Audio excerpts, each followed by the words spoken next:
Pues buenos días a todos, todes quienes se conectan el día de hoy a esta primera sesión del seminario institucional Ciudades para todas las personas, que es un proyecto que llevamos en el PUEC desde hace varios años y que este 2026 inicia en formato de seminario institucional con una actualización del nombre. El panel del día de hoy es un panel organizado para conmemorar el 11 de febrero, que es el Día Internacional de las Mujeres y las Niñas en la Ciencia, y que convoca la UNAM a rescatar el trabajo de las científicas y académicas que han aportado a las disciplinas que estudiamos. Y en este sentido, el PUEC ha hecho un esfuerzo por identificar las grandes científicas y estudiosas de la ciudad que han aportado de sus distintas disciplinas en este campo de estudio y que creemos es importante transmitir el trabajo que han hecho a las nuevas generaciones y difundirlo a las personas que a lo mejor desconocen la aportación y la relevancia de su trabajo.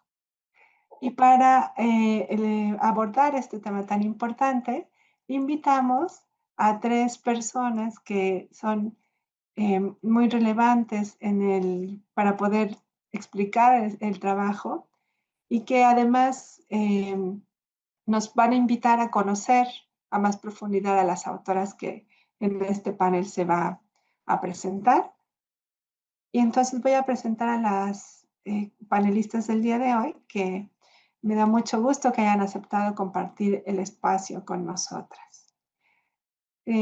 Pero primero, discúlpenme, las reglas del aula, ya que terminaron de conectar, es que la sesión va a ser grabada y se compartirá por YouTube, que esta sesión es un espacio de respeto y de aprendizaje horizontal y diálogo respetuoso. Y por tanto, pedimos que para pedir la palabra usen el emoticón de levantar la mano y yo moderaré la sesión, que evitemos interrumpir la dinámica de diálogo que se está dando y que si alguien no sigue las reglas o ofende a alguien, puede ser removido del aula sin mayor preámbulo.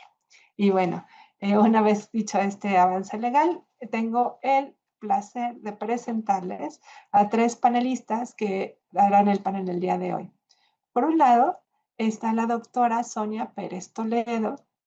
Ella es directora de la División de Ciencias Sociales y Humanidades de la UAM Iztapalapa y es especialista en Historia Social y Urbana de México de los siglos XVIII y XIX. Desde hace más de 30 años es profesora de la UAM Iztapalapa. Es doctora en Historia por el Colegio de México, licenciada y maestra en Historia por la UAM Iztapalapa y es investigadora a nivel 3 del Sistema Nacional de Investigadores y miembro de la Academia Mexicana de las Ciencias. Ha ocupado importantes cargos académicos dentro de la UAM, como la jefatura del Departamento de Filosofía, del área de Historia del Estado y la Sociedad, y el área de Historia Regional y Comparada. Y fue coordinadora del posgrado de Humanidades, así como de la licenciatura en Historia. Bienvenida y me da mucho gusto que esté usted aquí. También les presento a la maestra Erika Angélica Alcántar García. Ella es candidata a doctora en urbanismo, licenciada en historia y maestra en urbanismo por la UAM, miembro del Observatorio Mexicano de Cuidados de la Educación Superior desde su fundación en 2024. Es profesora de licenciatura en urbanismo de la UNAM, y de teoría e historia en la maestría de urbanismo en el campo de desarrollo inmobiliario del Departamento de Arquitectura de la Universidad Iberoamericana y de la Universidad Nacional Rosario Castellano. Es miembro del Instituto de Investigaciones Sociales OBSINTER, de la Red de Investigadoras en Historia Urbana y de la Red Global de South Studies del Departamento de Humanidades de la Universidad de Tübingen, seguro no se pronuncia así, y desarrolla la tesis doctoral que lleva por título Tensiones en la forma de producción del espacio en la Ciudad de México, forma urbana y culturas urbanísticas. Y para comentar el panel del día de hoy, tenemos a la arquitecta María de Lourdes García Vázquez, quien es coordinadora del Laboratorio Hábitat Social, Participación y Género, LAJAS, de la Facultad de Arquitectura de la UNAM. Ella es arquitecta y profesora de tiempo completo de dicha facultad, tiene más de 50 años de docencia en esta facultad y se especializa en arquitectura desde una perspectiva social, con enfoque en los grupos vulnerables, género y los derechos humanos. Mm. Ha recibido el reconocimiento Enrique Yáñez al mérito por participación ciudadana, otorgado por el Colegio de Arquitectos de la Ciudad de México, y la medalla Sor Juana Inés de la Cruz, otorgada por la UNAM, y tiene una muy destacada labor profesional en el tema del estudio de la producción social del hábitat, de género y la construcción de las ciudades, y pues es un referente también en el campo, ¿no? De justamente el rescate del trabajo de las mujeres y su aportación al urbanismo y la arquitectura. Entonces, me da muchísimo gusto poder iniciar el panel del día de hoy para conocer el trabajo de dos autoras que son un referente en los estudios urbanos desde distintas disciplinas. Por un lado, vamos a conocer el trabajo de Estefanía Chávez, quien es un referente justamente en la construcción de la disciplina del urbanismo en la UNAM, pero que también en su trabajo aportó muchos elementos para entender cómo planificar y gestionar las ciudades y cómo estudiar las ciudades, ¿no?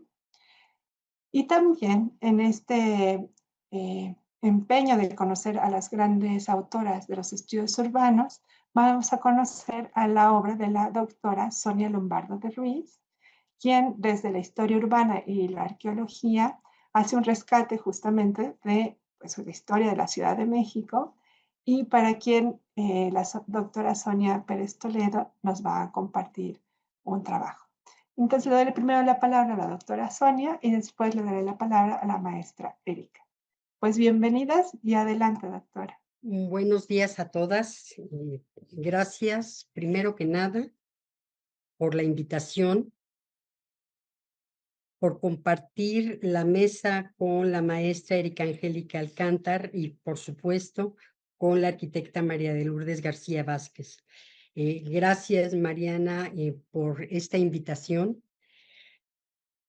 que me emociona, me complace mucho, porque es el Día de las Niñas y las Mujeres en la Ciencia, pero hay una parte del trabajo que creo que apenas empezamos a hacer, que es reconocer y dar visibilidad a muchas mujeres que desde la academia, en distintos ámbitos de las ciencias y las humanidades, nos han precedido y nos han permitido conocer con su trabajo la ciudad y reflexionar sobre las ciudades, y lo quiero decir en plural. Tener espacio como esto, abrir seminarios de debate, nos permite hacer lo que yo señalé en el texto que escribí hace no mucho tiempo sobre Sonia Lombardo, a quien tuve el honor y el gusto de conocer, un acto de justicia, un acto de justicia epistémica, como lo llamará una de las filósofas, que permite dar espacio y reconocimiento a quienes han estado, han trabajado, han producido, pero poco se incorpora incluso con mucha frecuencia a sus trabajos. Antes de hablar de la importancia central de Sonia Lombardo y de las distintas facetas que como no solo historiadora, aunque es la parte de la que me voy a ocupar por obvias razones de manera más cuidadosa, sino como antropóloga con su faceta en la arqueología, el trabajo entre ruinas, el trabajo de campo.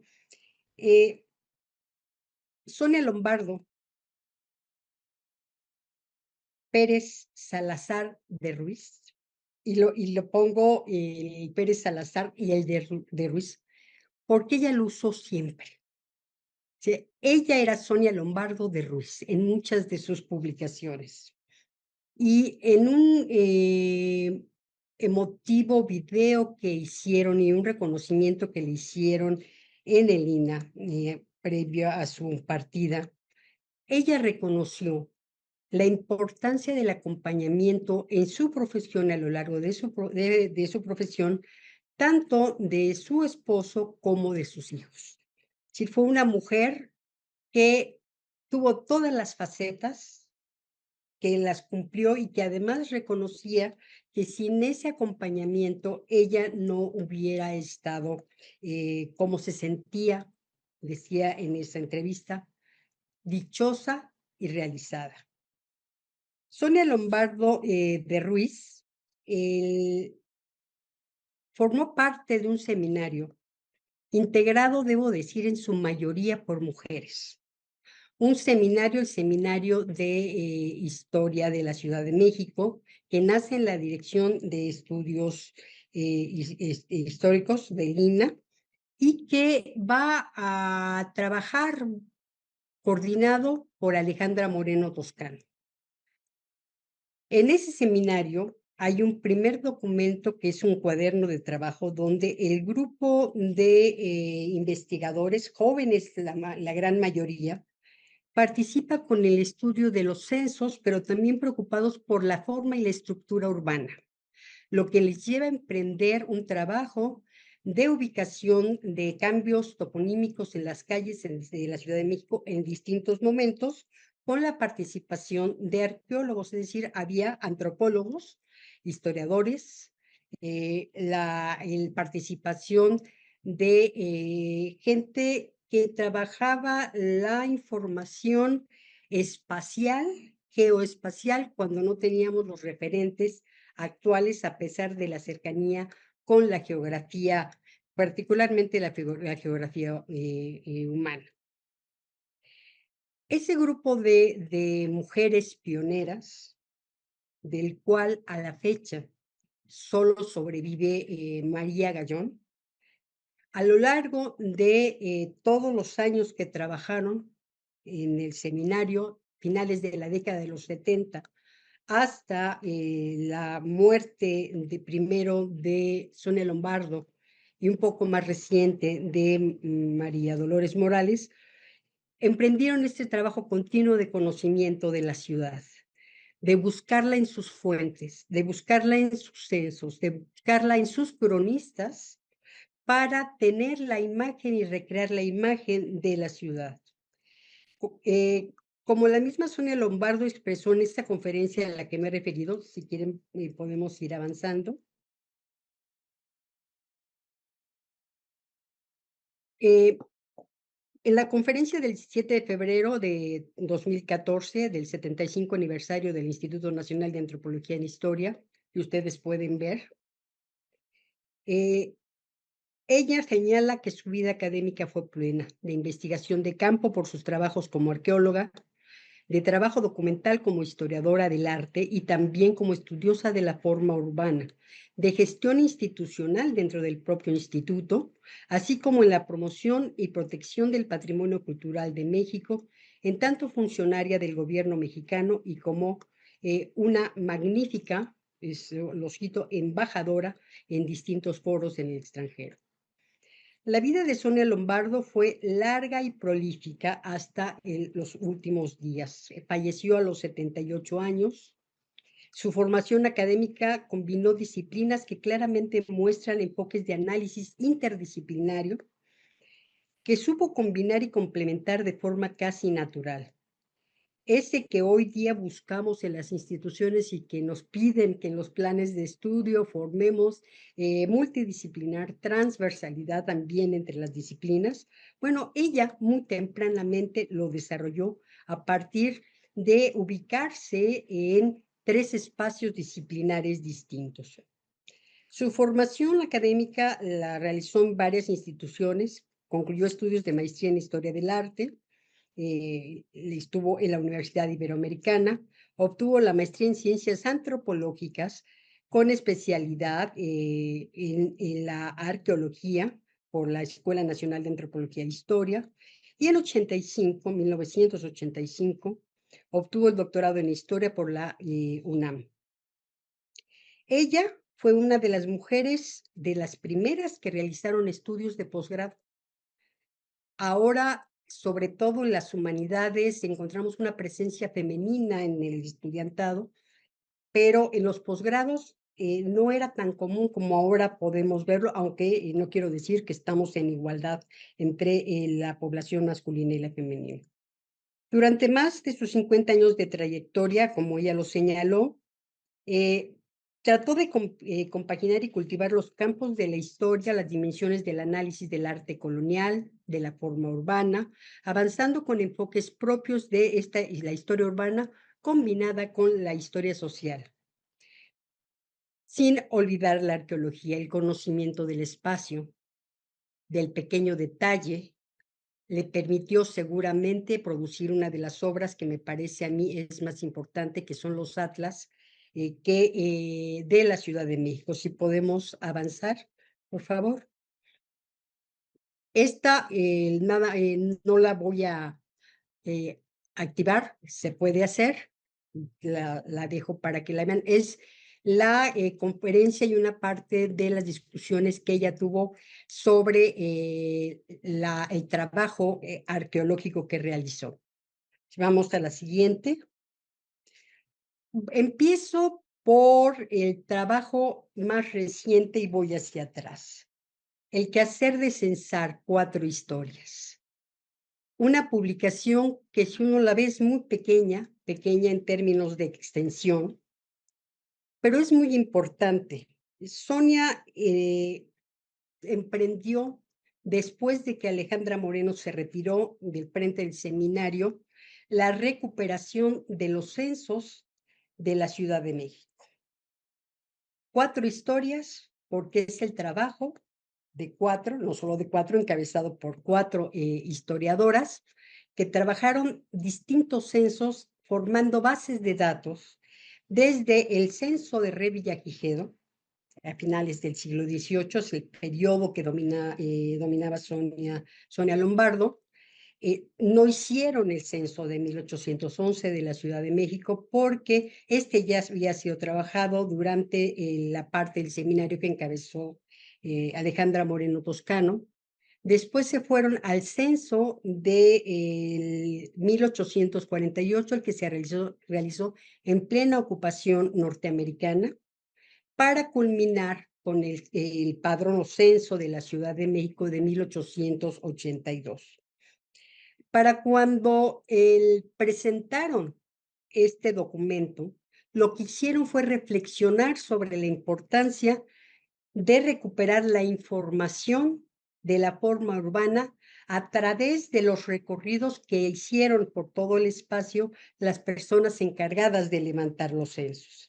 En ese sentido, la experiencia previa en el trabajo de recopilación de mapas, de recopilación de instrumentos, le permitió a Sonia Lombardo, junto con el grupo de investigadoras, en este caso, Mara Gallón, perdón por lo coloquial de mi referencia a ella, María Gallón, María Dolores Morales, trabajar en un conjunto de materiales que se han quedado de resguardo en el instituto, que son mapas cuidadosamente trazados, calle con calle, porque algunos censos, como el de 1882, daba más información sobre la forma urbana, sobre la vivienda, la composición de las vecindades, su estructura en pisos, accesorias, que sobre la población misma.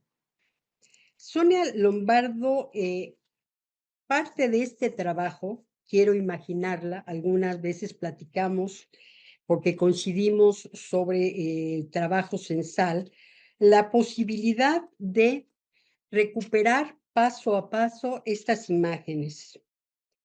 Efectivamente, yo tuve la oportunidad de conocer a este grupo de investigadoras, primero como estudiante, y puedo decir, sin lugar a duda, que el trabajo que han dejado cada una de ellas, particularmente Sonia Lombardo, es un trabajo central para quien se quiere acercar a la historia de la Ciudad de México, desde la recopilación bibliográfica hasta la referencia en mapas. Si podemos pasar a la siguiente, por favor.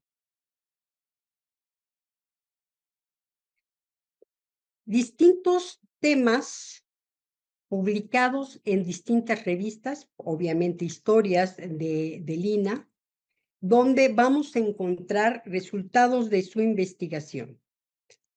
En ese sentido, el trabajo combinado, la compilación Ciudad de México y ensayo de construcción de una historia, dio lugar más adelante a los estudios de dos volúmenes muy importantes titulados Fuentes para la Historia de la Ciudad de México que coordinaron Alejandra Moreno y Sonia Lombardo de Ruiz. Pasamos a la siguiente, por favor. Si vamos a la siguiente, me gustaría que vieran las imágenes de los cuadernos de trabajo. Aquí está el de la bibliografía, Directorio de Investigadores del Arte, obviamente, en su otra beta. Pasamos a la siguiente. Y aquí me quiero detener en estos materiales, particularmente en el Atlas Histórico de la Ciudad de México, que se ve pequeño, pero en realidad es una edición de lujo, ilustrada, que recupera información gráfica de planos o partes de planos e imágenes de la Ciudad de México desde finales del siglo XVIII en adelante para uno de los volúmenes y también hacia atrás.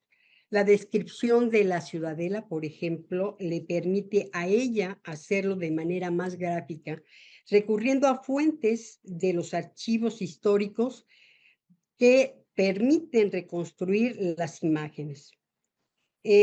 Participando en el Seminario de Historia Urbana, paralelamente, Sonia Lombardo fue responsable de dos proyectos de Lina, financiado por el entonces CONACYT, la ahora actual CECITI, justamente al que me refería, que era el de Censos Históricos de la Ciudad de México, y dos, Espacio y Estructura Social de la Ciudad de México, de 1753 a 1882. Estos materiales dieron como resultado la obra del quehacer de censar, que les presenté al principio. Pero ustedes dirán, ¿qué más? Bueno, esa obra y esa presentación no pudo hacerse sin la captura en una base de datos de cada uno de los censos. Trabajo detallado, meticuloso, que requiere mucha paciencia, mucho cuidado y que cada vez menos desafortunadamente se aprecia porque en esta vida que el tiempo corre rápido, la gente quiere producir, los estudiosos quieren concluir los trabajos doctorales por obvias razones y en ese sentido ese trabajo con fuentes documentales de recuperación de materiales, de formación de bases de datos, incluida la elaboración de planos, mapas y listados con la información de las calles y los cambios toponímicos, ofrecen y sentaron las bases para muchos de aquellos que nos acercamos a la historia de la Ciudad de México, sin ser especialistas en la forma urbana, sin ser urbanistas, sin ser historiadores del arte, como muy claramente lo hacía Sonia Lombardo. Los trabajos que hicieron y que encabezó Sonia Lombardo en la segunda parte, junto con Guadalupe de la Torre Villalpando, María Gallón Córdoba, María Dolores Martínez, han permitido a muchos estudiantes avanzar en la comprensión de la Ciudad de México. ¿Por qué me parece que es importante conocer esta información? Entre otras cosas, porque, por ejemplo, el Atlas o el documento como sobre la Ciudadela, si podemos mover las otras, son obras que no están digitalizadas. Y al no estar digitalizadas en este mundo donde ya todo lo consultamos en la web, difícilmente puede, más allá de una revisión bibliográfica general, llegar a las manos de los estudiantes en general, sino particularmente aquellos que están interesados en el problema específico. Con mucha frecuencia también Actualmente nos vamos a los títulos y a la producción actual, los artículos más recientes, las discusiones contemporáneas, y dejamos de lado el trabajo que han venido realizando las investigadoras y los investigadores también, que en otros tiempos sentaron la base para los estudios de la Ciudad de México.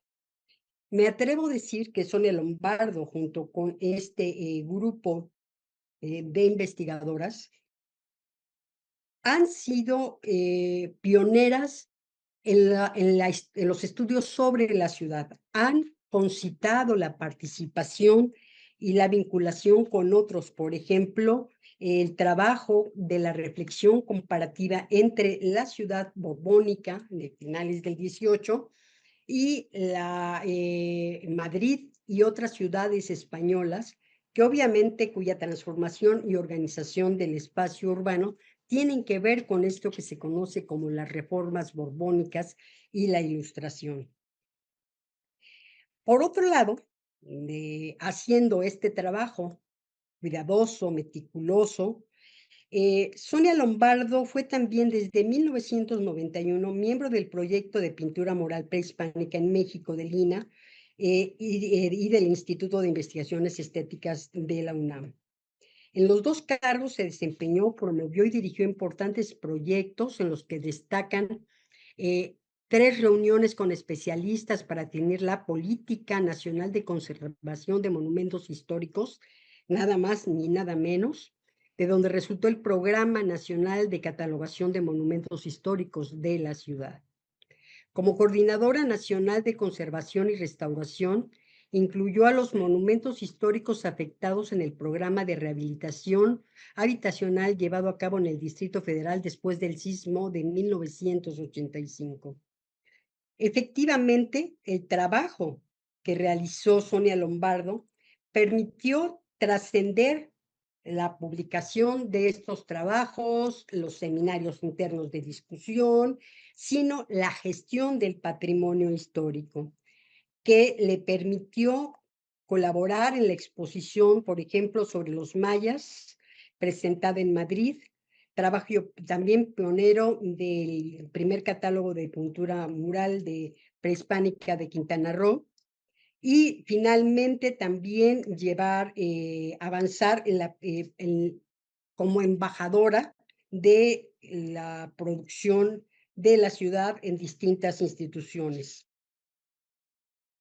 Un destacado trabajo con el que me referiré antes de concluir, porque podría hablar mucho más de su trabajo, es justamente el trabajo que hizo articulando distintas estancias a cargo del centro histórico que le permitieron en esos años contribuir a conocer mejor el centro de la ciudad en distintas publicaciones. Por ejemplo, están las listas de publicaciones que reflejan su interés por el pasado prehispánico, pero a la vez las que están vinculadas con el pasado colonial, particularmente aquellas relativas a la historia del arte, en el caso de la Ciudadela o las investigaciones de carácter estético.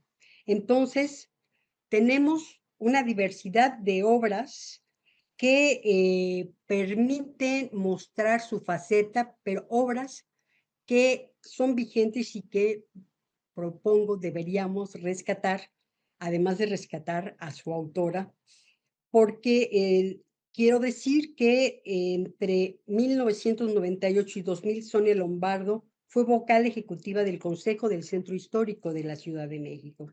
Y esa es una actividad muy importante porque combina la gestión de su pasión por la ciudad y por la pasión por la historia del arte y documental. El trabajo de archivo es inmenso. En relación, por ejemplo, con el censo de Revillagigedo, antes de que iniciaran su segunda pesquisa, se conocía una información parcial.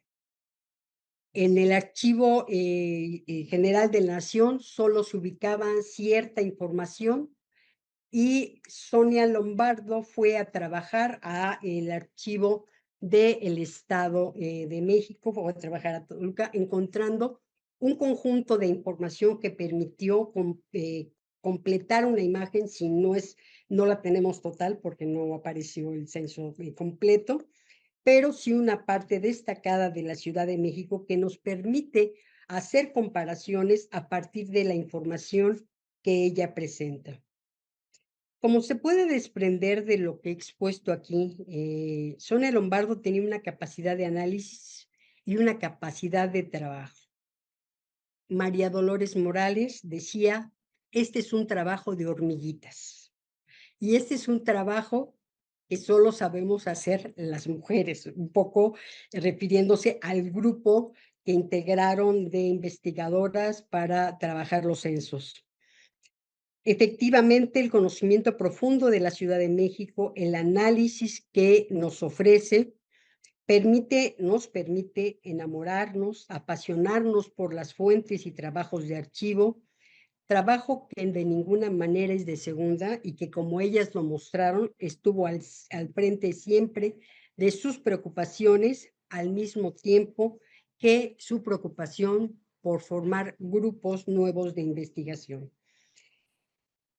Señalé que tuve la oportunidad de coincidir y algo que puedo confirmar, que algunos colegas de la Dirección de Estudios Históricos lo comparten, es Sonia siempre tenía una sonrisa para saludar, siempre tenía una sonrisa para conversar y un carácter afable. Sin embargo, como gestora, era una mujer responsable, aguerrida para conseguir fondos, para reunir proyectos. Yo concluyo aquí, seguramente tendré oportunidad de comentar otra información más adelante. Muchas gracias. Muchísimas gracias, doctora. Es una presentación muy buena para introducir el trabajo de la doctora Sonia Lombardo y una invitación también a conocer la historia de la Ciudad de México desde este trabajo de archivo y todo el trabajo que ya existe, ¿no? Muchísimas gracias. Ahora le doy la palabra a la maestra Erika Angélica Alcántar, quien va a hablar de la profesora Estefanía Chávez. Adelante, Erika, por favor. ¿Qué tal? Buenos días a todas, todos, todes. Es de verdad un gusto. Muchísimas gracias, maestra Mariana, por la invitación. Es un gusto compartir panel con personas tan destacadas como la doctora Sonia Pérez Toledo, la maestra Lourdes García.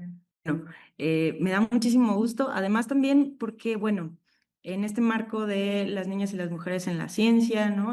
Que tenemos que reconocer y recuperar los nombres y un poco en el sentido de lo que decía Sandra Harding, ¿no? Sobre este empirismo de la historia, de cómo podemos o necesitamos, y es una urgencia, ¿no? Desde hace, bueno, ella lo planteaba hace casi 40 años, pero sigue siendo necesario recuperar los nombres de esa invisibilidad, ¿no? Que en la historia androcéntrica, en general nos ha sesgado estas formas de la historia y que también eso se junta con que la disciplina del urbanismo es muy joven, ¿no? Entonces, doblemente ahí hay una recuperación importante porque es una historia que se va haciendo y es una historia que necesita al mismo tiempo irse nutriendo de esta diversidad de personas y, pues bueno, justamente de una de sus representantes más importantes del siglo pasado y que ha dejado un legado impresionante, ¿no? Entonces, bueno, es para mí un gusto también hablar de Estefanía Chávez, porque es la fundadora de la licenciatura en urbanismo, ahorita vamos a hablar de esto, de la UNAM, que bueno, pues es una licenciatura a la que yo le tengo muchísimo cariño. Entonces, si podemos empezar con la primera, por favor. En principio, nada más un poquito esto que parece que no tiene nada que ver, me gustaría ponerlo de manifiesto desde el principio para entender por qué también es tan importante, ¿no? No solamente pensar a Estefanía Chávez, sí como una autora, pero una autora de ciudad en términos muy amplios, ¿no? En términos desde que va, claro, desde una autora que escribe textos, pero también pensar a la ciudad como un texto, ¿no?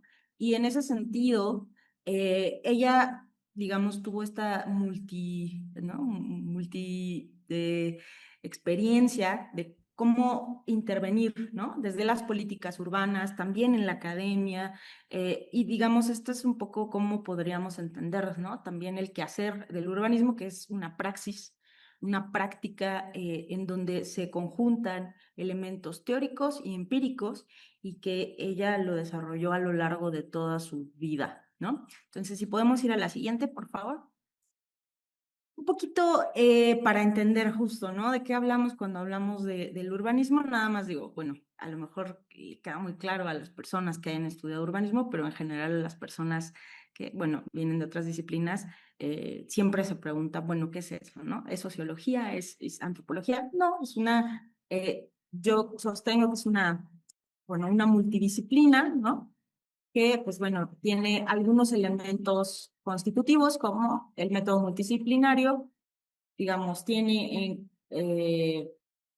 puntos de encuentro con la geografía, con la arquitectura, porque hace énfasis en la categoría espacial, y tiene por objeto el estudio de la ciudad y interviene el territorio, ¿no? Y entonces, en ese sentido, hay que pensar el urbanismo como una praxis. Sí, y si podemos, la siguiente. Gracias. Esto no tengo intención de que lo lean ni nada, digamos, pero me gustaría que podamos entender, ¿no? Que el urbanismo moderno, justamente como se le conoce, porque nosotros también podemos reconocer que hay urbanismo mesoamericano, que hay urbanismo novohispano, ¿no? ¿Qué sucede o por qué no decimos que el urbanismo moderno? Bueno, sobre todo porque se articula como una disciplina, ya dijimos, ¿no? Tiene que ver con digamos, estas transformaciones del pensamiento científico entre el siglo XVIII y XIX, sobre todo el positivismo, y bueno, se va a constituir a partir de distintas herramientas de distintas disciplinas y de ahí su método multidisciplinario. Y entonces va a llegar, digamos, se va a empezar a constituir sobre todo en Europa, va a viajar y también se va a consolidar en México, ¿no? Y en América Latina, pero particularmente en México va a llegar a finales del siglo XIX y va a empezar a tener una suerte de institucionalización. Bueno, esto es controvertido porque se supone que se institucionaliza hasta los años 70, pero digamos, se empieza a incorporar en normas, en legislaciones y también en cuadros técnicos en una primera generación, ¿no? Entonces, esta primera generación sobre todo va a tener una escuela ligada a la planeación urbana y regional, de tradición sobre todo inglesa y alemana, pero después también van a llegar, ¿no? Las tradiciones francesas del urbanismo y mediterráneas entre los años de más o menos 1930 hasta los años 70, ¿no? ¿Por qué es importante esto? Bueno, por la siguiente, por favor. Porque tenemos que entender, digamos, cuál es el marco, ¿no? de formación, de pensamiento en el que se incorpora y también, digamos, entender un poco las generaciones de urbanistas que están surgiendo en ese momento en México. Algo muy importante también es reconocer que en este primer momento, en esta primera generación en donde llega el urbanismo a México, no existían mujeres en la escuela, bueno, a ver, la primera generación que tiene mujeres en la Escuela Nacional de Arquitectura va a ser en los años 30, ¿no? Finales de los años 20, principios de los años 30. Recordemos que una de las grandes exigencias de la segunda ola del feminismo en Europa, en Iberoamérica, va a ser justamente la incorporación de las mujeres a la educación superior. Entonces, esto se va a cumplir iniciado el siglo XX y, digamos, era un mundo, pues claro, habitado y sobre todo pensado y movido, ¿no? Por varones. Y justamente este punto de inflexión, ¿no? Digamos, entre generaciones de urbanistas, también lo van a marcar la incorporación de las primeras mujeres arquitectas. ¿Por qué de arquitectura? Bueno, pues porque no existía como tal una carrera de urbanismo, ¿no? Para intervenir las ciudades, para hacer planificación urbana, para hacer planes de desarrollo, para hacer proyectos de escala de escala metropolitana, pues se tenía que estudiar arquitectura, ¿no? Esto ahorita vamos a ver hasta qué momento, pero bueno, entonces se incorporan, digo, por ejemplo, María Elena Deza, ¿no? Va a ser la primera egresada de la Escuela Nacional de Arquitectura en los años 1939 y que, bueno, también en los años 50 se va a incorporar la generación en donde va a estar Estefanía Chávez Barragán, que es esta de aquí, de la imagen inferior. Pero bueno, ya existían otras personas, otros personajes también ligados a la intervención de la ciudad, por ejemplo, Ángela Alessio Robles, ¿no? Que va a ser esta como funcionaria muy importante, que va a estar ligada a Ernesto Uruchurtu. Digamos, ella también es una ingeniera, ¿no? Pero va a incorporar saberes y por supuesto va a tener un papel crucial en la transformación de la ciudad, ¿no? En la modernización de esta ciudad y en los proyectos de regeneración urbana de los años 50. Pero bueno, digamos, Estefanía Chávez va a estudiar arquitectura también en esa época. Algo muy interesante, digamos, es anecdótico, pero también nos revela cuestiones estructurales de cómo las mujeres se incorporaban a la vida universitaria en ciertas carreras y por qué estaban, ¿no?, masculinizadas algunas carreras. Es que ella decidió estudiar arquitectura porque en ingeniería no había baños de mujeres. O sea, algo que parece anecdótico, ¿no?, nos puede revelar, por supuesto, una cuestión estructural. En este caso, ¿por qué las mujeres, por ejemplo, no se habían incorporado a una carrera que, por supuesto, necesitaba una perspectiva, ¿no?, femenina? Y sin embargo, bueno, ella, además, también, por supuesto, el gusto por la ingeniería venía de su familia. Si podemos ir a la siguiente, por favor.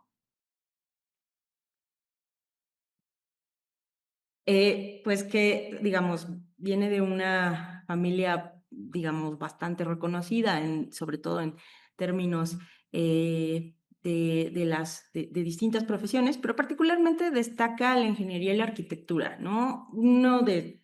Ella lo dice en múltiples entrevistas, su más grande referente ¿no?, era su padre, Eduardo Chávez Ramírez, que fue un ingeniero que desarrolló distintos programas de riego y que justamente fue un secretario estatal ligado a proyectos, ¿no?, para la irrigación en el territorio nacional. De ahí también, por ejemplo, su hermana Margarita Chávez Barragán va a ser una importante y reconocida arquitecta, ¿no? Y bueno, por supuesto, también se reconocen algunos de sus otros familiares, bueno, Germán Ortega Chávez, que él está muy ligado, pues, a la explicación, ¿no?, histórica de las ciudades y cultural de las ciudades, y por ejemplo en la licenciatura en urbanismo. Y algo muy interesante también es que ella se va a titular con un plan maestro para trabajadores agrícolas de en Pemex, ¿no? Entonces va a ser muy interesante este trabajo de titulación porque va a combinar, ¿no?, elementos que tenían que ver con eh, esta trayectoria, ¿no?, paterna, pero también con sus propios conocimientos, bueno, por sus propias herramientas adquiridas durante la carrera, pero desde el principio ya estaba la intervención del territorio, ¿no? Cómo problematizar eso, cómo llevar eso a una escala territorial importante. Otra cosa que es necesario entender, y por eso les hacía énfasis en estas primeras generaciones del urbanismo y qué es el urbanismo, bueno, tiene que ver con su maestro, ¿no?, su gran maestro, que es Domingo García Ramos, que, bueno, pues además de que por supuesto es un reconocido arquitecto y que podemos encontrarlo en la línea del tiempo de la arquitectura moderna en México, bueno, él va a desarrollar o va a ser el titular de la cátedra, ¿no?, que antes se conocían así, los grandes cursos impartidos por célebres profesores, pues la cátedra de urbanismo, ¿no? También va a tener libro que todavía se circulaba hace no tantos años, que era Introducción al Urbanismo, ¿no? Y su profesora adjunta va a ser justamente Estefanía Chávez. Entonces, este curso, por supuesto, va a sentar las bases teóricas y también prácticas de mucho de lo que va a hacer Estefanía Chávez en el futuro. Y también va a ser la primera entrada a la docencia, ¿no? Entonces, como uno de los pilares de su praxis. Entonces, si podemos darle a la siguiente, por favor. Como decía, ¿no? Ella va, a pesar de que se va a casar muy joven, va a tener hijos y va a estar muy ligada a ese núcleo familiar, y ella lo decía, ¿no? En entrevistas y en su vida diaria, su vida personal era muy importante y, digamos, de todas maneras desarrolló un campo amplio de actividades. Por un lado, nunca dejó de ser asesora de gobiernos estatales, municipales, y también a partir de los años 70 a nivel federal, ¿no?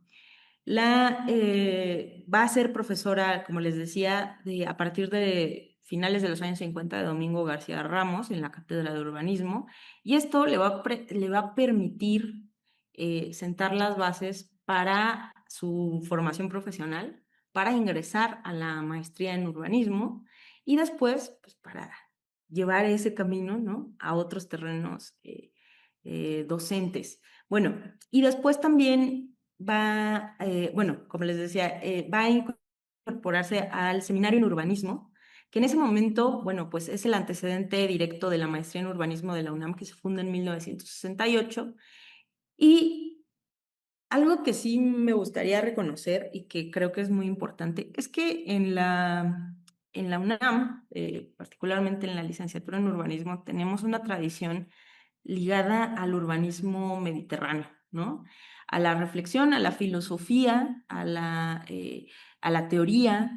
Y esto, digamos, viene desde Estefanía Chávez y su impronta con la cátedra de urbanismo, con el seminario de urbanismo. Es decir, tenemos un urbanismo muy humanista en la UNAM y creo que sí es una de las cosas que debemos reconocerle a ella. Entonces, si podemos seguir con la siguiente, por favor. También se constituyó como una de las mujeres, ¿no? Digamos, de las pocas mujeres que existían y que por supuesto eran visibles. Ahora, claro, esto hay que complejizarlo un poco, ¿no?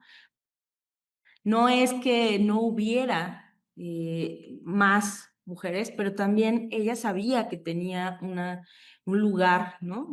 Privilegiado, y también utilizó ese lugar privilegiado para hacerse, ¿no? Reconocer en ciertos momentos clave, ¿no? Como, por ejemplo, fundó la Asociación de Mujeres Arquitectas y Urbanistas, la MAU, en 1969. También participó en Hábitat 1, ¿no? Que es este gran encuentro en Vancouver en 1976, y también en la redacción de la Ley de Asentamientos Humanos, ¿no? Entonces, esto, por supuesto, podríamos decir, bueno, sí, también participaron 80 personas, ¿y qué tiene? No, porque claro, necesitamos, y es algo otra vez, ¿no? Que se reconoce desde la perspectiva de género, necesitamos la incorporación de las mujeres porque las necesidades son diferenciadas y situadas, ¿no? Entonces, por supuesto que fue muy relevante que ella estuviera en estos eventos, que formara organizaciones, que llamara, ¿no? Y convocara a otras arquitectas en ese momento para problematizar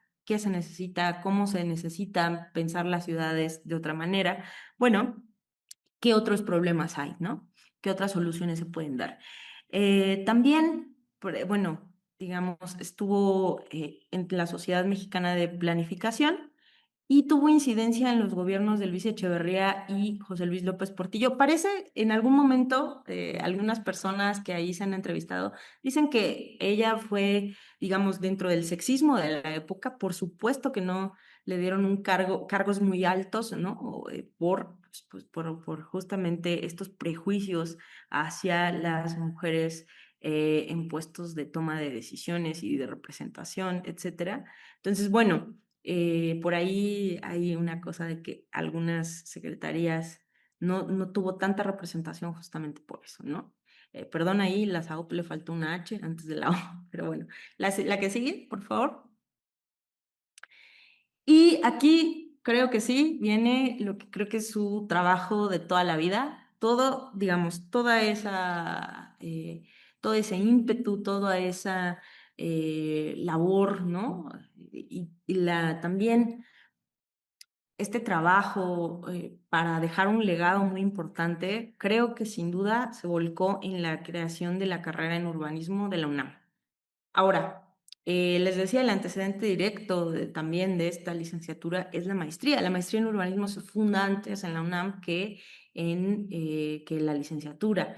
No es la primera licenciatura de urbanismo, ya existía una en Aguascalientes y también al mismo tiempo, pocos años después, se van a empezar a desarrollar en el marco de la Ley de Asentamientos Humanos del 76, se van a empezar a aprobar y a presentar programas de estudio sobre urbanismo, planificación, incluso la de la UAM, que se va a llamar Diseño de Asentamientos Humanos, ¿no? Etcétera. Pero bueno, en 1985, después de bastantes borradores, propuestas, y sí, ahí sí se reconoce, ¿no? En entrevistas, en gente con la que yo he podido conversar sobre este hito, es bien interesante cómo de verdad había una determinación importante por parte de la doctora Estefanía para impulsar este proyecto, ¿no? Era algo que no dejó, ¿no? No quitó el dedo del renglón hasta que estuvo, ya fue la primera coordinadora de la licenciatura.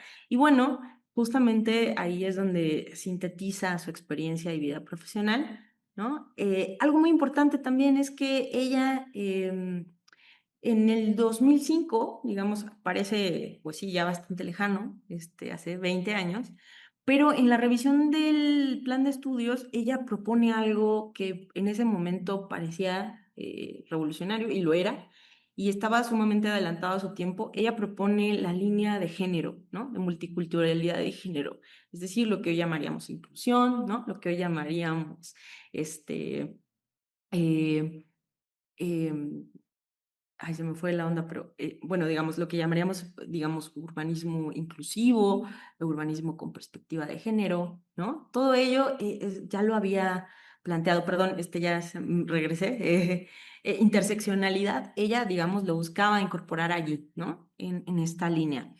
Y bueno, antes, porque bueno, también, digamos, hoy existen materias de perspectiva de género, y de la cual, por ejemplo, una de las grandes impulsoras ha sido la maestra Lourdes García, ¿no? Pero, digamos, se aprueban y se vuelven obligatorias hasta el 2021 en la Facultad de Arquitectura. Si podemos seguir, por favor. Y bueno, también en esta... ¿no? En este personaje multifacético que fue la doctora Estefanía Chávez, pues también tuvo distintas publicaciones. Las más reconocidas son estas: Urbanismo en ciudades medias y pequeñas, pero particularmente Los autores de la ciudad, que es su tesis doctoral, ¿no? En donde ella recupera la experiencia de por un lado, su formación en términos teóricos y de fundamentación de la disciplina del urbanismo, y por otro, su experiencia como delegada de Xochimilco entre los años de 1998 y el 2000, ¿no? Un punto parteaguas en nuestra historia local, porque pues como sabemos fue la transición, ¿no?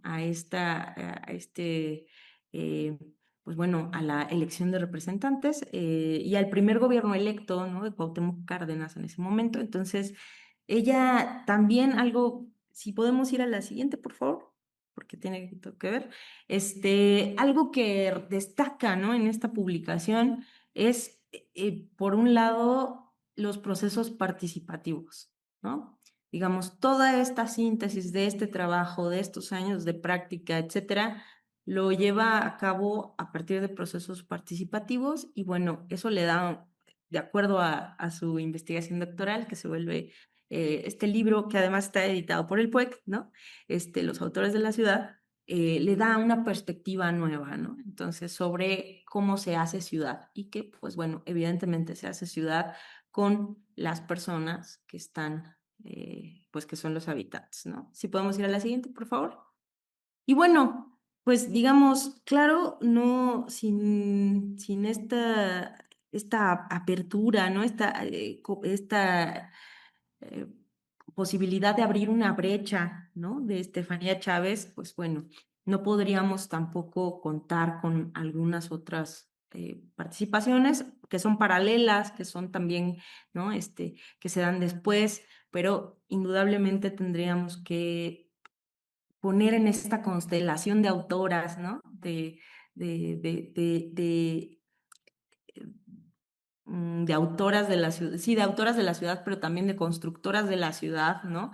De, em, de artífices de la ciudad, tendríamos que poner también a Estefanía Chávez, ¿no? Y por supuesto hay otras muy importantes referentes, digo, ahorita nos acaban de hablar de Sonia Lombardo, ¿no? Sin duda, otro de los grandes nombres para rescatar, para pensar cómo se ha escrito esta ciudad en términos amplios, ¿no? Otra vez, no solamente para cuáles son esos textos, sino la ciudad como un texto otra vez. Entonces, bueno, eso. Y si ahora podemos ir a la siguiente, por favor. Ya para concluir, ¿no? ¿Por qué es importante que nombremos a las autoras? Y ahí pongo la A, ¿no? En mayúscula, porque muchos dirían, ah, bueno, no, porque o sea, sintetizando una frase que ya han dicho muchísimo, ¿no? Las expertas en historia, desde la teoría feminista, lo que no se ve no se nombra. Entonces necesitamos nombrar a las autoras de la ciudad, nombrarlas así como autoras, ¿no? Porque también, como decía la doctora Sonia Pérez Toledo, con respecto a este trabajo tan minucioso de hormiguitas, ¿no? Las mujeres, sí, y algo que también destacaba sí, Sandra Harding, ¿no? Es que desde la teoría del punto de vista, es que sí hay una forma distinta, ¿no? De aproximarse a los objetos de estudio, de aproximarse, de desarrollar técnicas.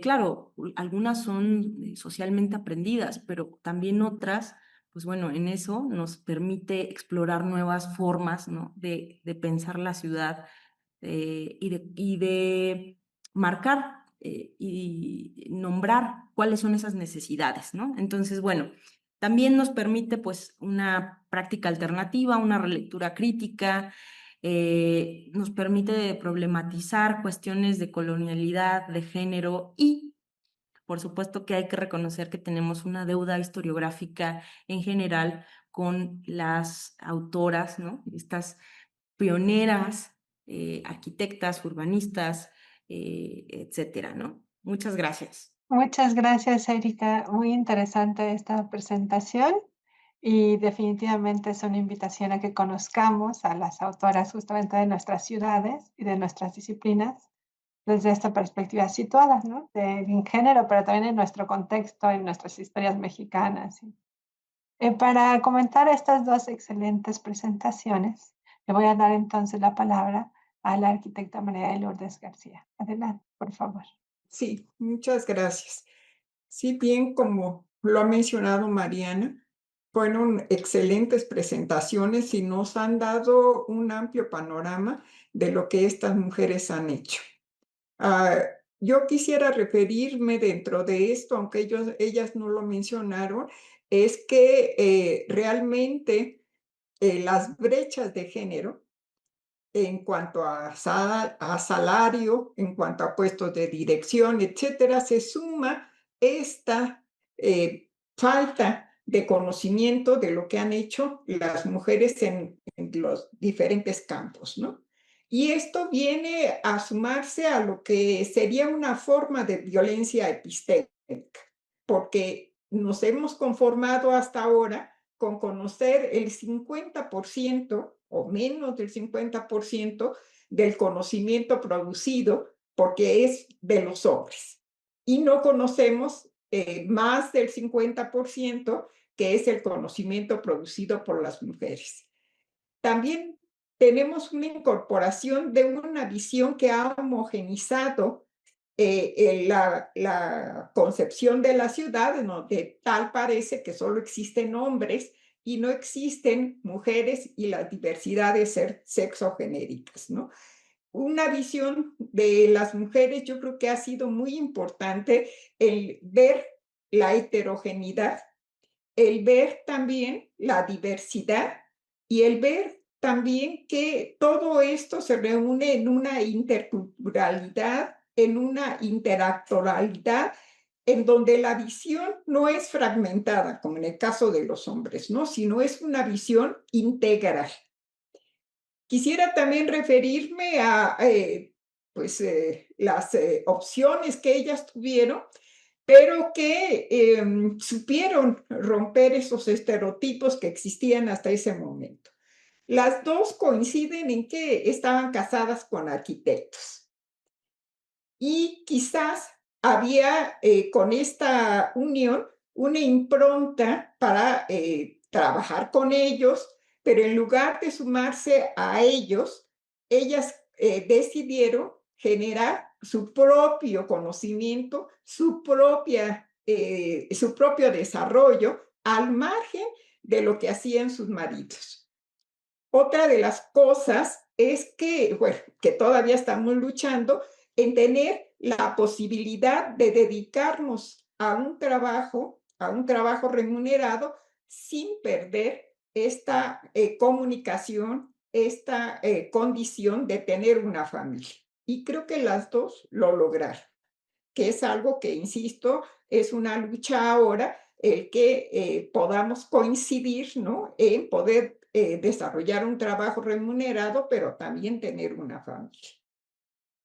Otra condición es la producción que tuvieron y también dentro de esto, ellas tenían las condiciones por la clase social a la que pertenecían, pues de dedicarse a las labores domésticas, ¿no? A su casa, y sin embargo optaron por desarrollar una disciplina. Quizás en este caso, realmente, como señalaba la doctora Sonia, también Estefanía, yo cuando los conocí, era Estefanía Chávez de Ortega, porque ella también reconocía, digo, de acuerdo a la época en que vivieron, ella también reconocía el apoyo de su marido. Sin embargo, en el caso de Estefanía, al empezar a tener este reconocimiento de las mujeres en su profesión y de que deberían tener cierta autonomía, empezó a borrarse el de Ortega y entonces ya era ahora Estefanía Chávez Barragán, ¿no? Creo que sí tuvieron muchos aportes y nosotros tendríamos que luchar porque no solo ellas que fueron pioneras, sino todas las demás tuvieran un reconocimiento. Desgraciadamente en la historia internacional, sobre todo de arquitectas y urbanistas, muchos de los conocimientos que se han producido se han atribuido a los arquitectos, ¿no? Y ellos, bueno, cómodamente, pues se han quedado con ellos y ahora se ha descubierto que no fueron ellos los productores o los generadores de ese conocimiento, sino fueron las mujeres que estaban al lado de ellos. Yo sí insistiría que tratásemos de buscar cómo tener este conocimiento, ¿no? Que nos va a abrir, como decía Erika, nuevas perspectivas de cómo hacer el diseño, cómo hacer la historia, cómo hacer la construcción de las ciudades de manera diferente. Yo, en este caso, sí me iría por esta visión que señalaba Erika al final, de tener una visión integral, pero también interseccional. ¿Por qué? Porque habemos una gran diversidad de mujeres, somos diferentes y no podemos tener estos prototipos que, pues, básicamente en arquitectura y urbanismo tenemos vía esta homogenización de esta visión androcéntrica. Bueno, pues yo terminaría con esto. Creo que sí se ha hecho un esfuerzo, sobre todo en arquitectura, con autoras como Sandra Mushi e Inés Moisset, que empezaron a hacer esta visión digital de un día una arquitecta, en términos genéricos, porque había urbanistas, arquitectas del paisaje, etc. pero esta visión, y acaba de salir el año pasado una enciclopedia en Inglaterra, en donde están todas las referentes, las primeras, las pioneras, que han tratado esta visión de género, y realmente son 2 volúmenes, y ahí se encuentra Estefanía, ¿no? Entre las mencionadas de México se encuentra Estefanía. Bueno, yo concluyo con esto. Muchas gracias. Pues con esto cerramos el panel del día de hoy. Les agradezco mucho que se hayan conectado, que hayan compartido el aula con nosotras, y a la doctora Sonia, a la profesora Lourdes y a la maestra Erika. Les agradezco muchísimo sus aportaciones. Sin duda es un placer escucharlas y muy rico además conocer la obra y la trayectoria de las autoras que nos reunieron el día de hoy, ¿no? Y entonces les agradezco mucho que se hayan conectado y con esto cierra el panel. Hasta luego, Muchas ¿eh? Muchas gracias. gracias. Buenas Muchas tardes. gracias. Hasta Hasta luego. luego.